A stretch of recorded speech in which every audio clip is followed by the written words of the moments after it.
Hi everybody, welcome to the Pen Habit. I am back for another review video, and this time a pen that was graciously sent to me by Rob, who has been buying a lot of pens lately and has been very gracious in sending them my way and letting me take a review of them. So today's pen is the Aurora Style. This is the box it comes in, and for once, there's no white cardboard sleeve. Quelle surprise. Nice glossy printed box, kind of interesting there, the Aurora logo. You pull the top of the box off, and this is a neat feature that I've seen on a couple of pen boxes, but they actually made it so you could fold it down to remove the pen box inside, so that's kind of cool. Then we come to the pen coffin itself, clamshell style case. You open it up. It says Aurora, established 1919, or since 1919, made in Italy. The Aurora booklet, a cartridge, more on this in a little bit, and then the pen. So this is the Aurora Style. It's one of the lesser expensive Aurora pens. I believe it's around $100, although I don't know that for sure, so don't quote me. Got at the top, it's got kind of this slanted clip you can see, and they've put a little medallion that is in the same basic shape as the Aurora logo, you can see, but they didn't put anything on it there. The pen is made out of this, it's made out of an acrylic or a resin or plastic or something, but it's got a matte finish to it. It feels weird. It feels kind of rubberized. I don't love the feel of this finish. I tend to like my pens with the nice, highly polished finish for the most part, but it's not bad. It's an attractive look, certainly. The clip feels kind of hinged. It's not actually hinged, but it kind of feels that way. It's solid, but there's a little bit of give there. I wouldn't trust it necessarily to hold something on a piece of fabric upside down, but there you go. Says Aurora on the band here, and then it kind of tapers down to your standard cigar style shape on the other end with, you can see what looks like an injection molded dot right there.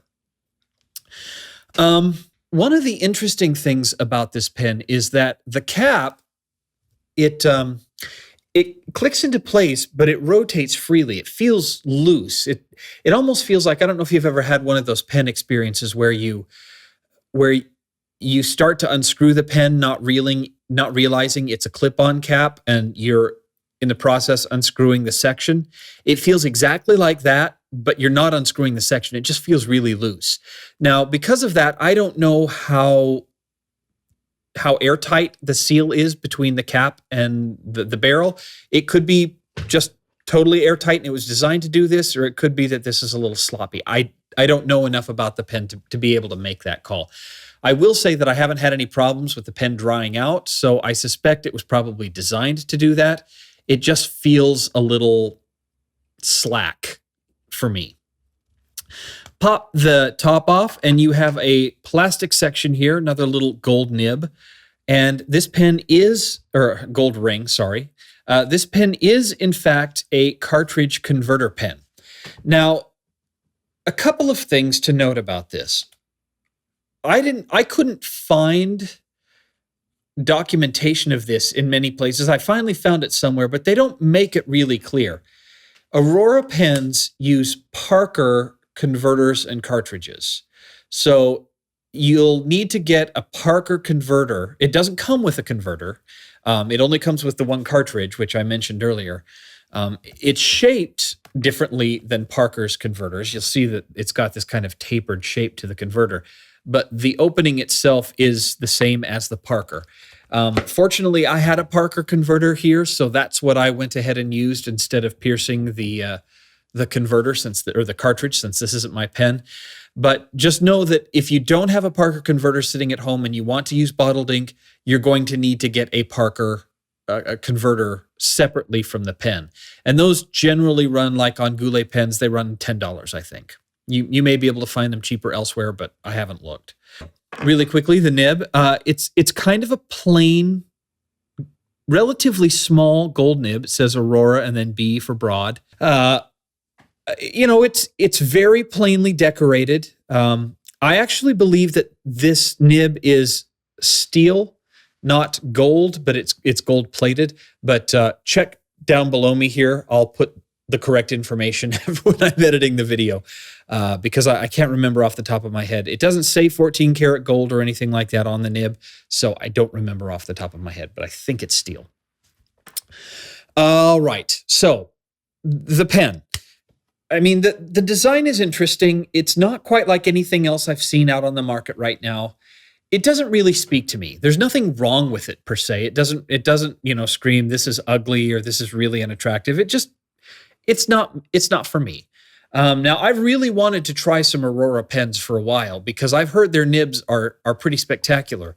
And unless I'm mistaken, Aurora is one of the few companies left in the world who still makes their own nibs instead of using one of the German nib manufacturers like Bock or Jowo. I believe Aurora still makes their nibs in-house, which is pretty uncommon. And I will say, even though the pen doesn't really speak to me from a design aesthetic, from a writing standpoint, it writes really well. So why don't I go ahead and show you that right now? So the pen before I do the writing, sorry, I'm a little scatterbrained this evening. We have the measurements I didn't talk about. So you're looking at 137 millimeters from the tip of the slanted cap down to the point of the barrel. It's 119 millimeters uncapped. So you can see it's just, if you want to hold it a little further, it starts to get a little small if you've got big hands. I hold it about middle of the section so that it works fine for me. And can be posted 148 grams, which is actually quite a nice writing length. It's not too long to use posted. This isn't my pen, so I won't post it because I don't know. The material feels easily scratchable. And I don't want to scratch this since it's not my pen, but it doesn't feel... This feels like a pen that's going to have a lot of marks on it by the time all is said and done. It is 10.3 millimeters right in the middle of the section, and you're looking at 12 millimeters at the widest point of the barrel and 14 millimeters at the widest point of the cap. And it's fairly light at 14 grams for just the pen and 22 grams for the pen and the cap together, inked with a Parker cartridge or converter in there, rather. Okay, since I am obviously having such a difficult time speaking this evening, it's really hot today. It's been hot all day, and I need to open the windows, but I want to finish recording before I can. So let me hurry up and finish this so I can stop schwitzing, and we'll move along. So the pen for today is the Aurora style. And I believe this is a steel nib. Again, I will correct this in the editing if I need to. And we are using for the ink today, this is a Pelikan Edelstein Tanzanite, which is a nice blue-black ink. Good grief. Tanzanite. I need to take a nap or go to bed or something. Good grief. I really am scatterbrained tonight. One thing I forgot to mention, the Aurora style comes in a whole bunch of different colors. This is the matte blue finish, but it comes, I think it's like 10 or 15 different colors. So you can get a whole rainbow of pens if the blue isn't your thing. Okay, let's do the quote.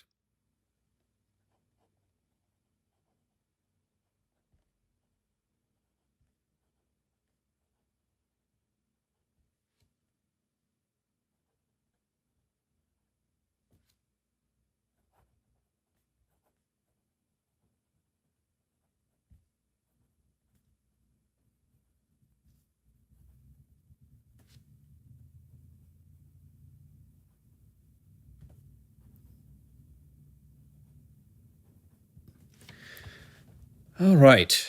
So this is absolutely a broad nib. I don't know. I've written with some Western style mediums that are about the same size, but it is just a little bit bigger. I've had bigger broad nibs. So this, I would call this like a medium broad. It's like halfway in between for me. there's a bit of line variation, actually a fair bit of line variation that you can coax out of the pen, but uh, nice. It's a bouncy. It's got a little bounce to it. It's not hard as a nail as some of the pens are that I have used before. Um, Nice ink flow. It's not terribly wet. Were this my pen, I think I would probably leave the ink flow alone.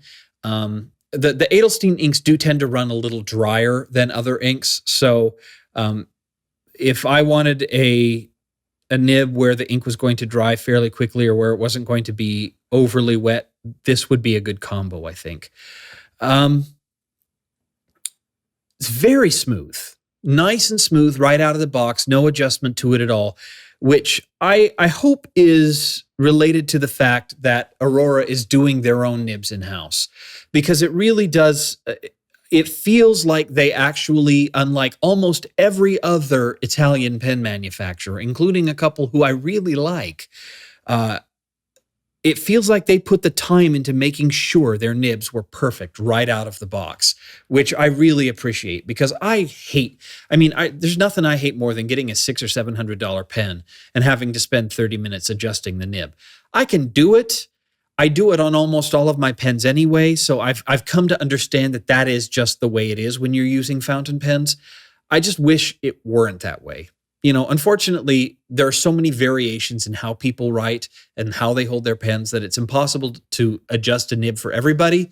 And I suspect the way I hold my nib is just different enough from the general consensus that I'll almost always have to adjust the nibs. But in this particular case, it actually works out really well for me. Upside down writing, surprisingly smooth, actually, and a nice line. This is probably one of the best upside down writers I've ever used. I don't see a whole lot of difference in line variation between what I was doing over here with a super light touch and what I was doing over here with a super light touch. So it's a fairly wide line for upside down writing. As a writing experience, I really do like this pen. I suspect were the design of the pen a little different, this is a pen I would probably use quite a bit. But as it is, I just don't care for this rubberized plastic finish. This is a pen that's, I think, will probably end up looking worn. And I don't know if you can hear that on the microphone, but the feeling of slackness of the pen, it does bother me a little bit. When you're dealing with pens that are $50 or $70 from TWSBI, for instance, that have much higher manufacturing tolerances, to have a pen that runs around $100 and have it feel sloppy like that, I don't really care for it. But I've liked the writing experience on this pen enough that I think it's going to drive me that one of my next purchases will be a slightly higher end Aurora. I haven't written off the brand entirely like I have on a couple of other manufacturers based on this one experience, because the writing is just so sublime. It's a design thing, and this pen doesn't speak to me, and there's nothing wrong with that because everyone's got their own opinions. So thank you very much for watching. If you have questions or comments, please leave them down below.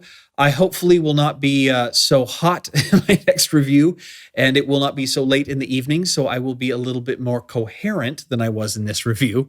And we will see you here next time on The Pen Habit. Thanks so much for watching. Bye.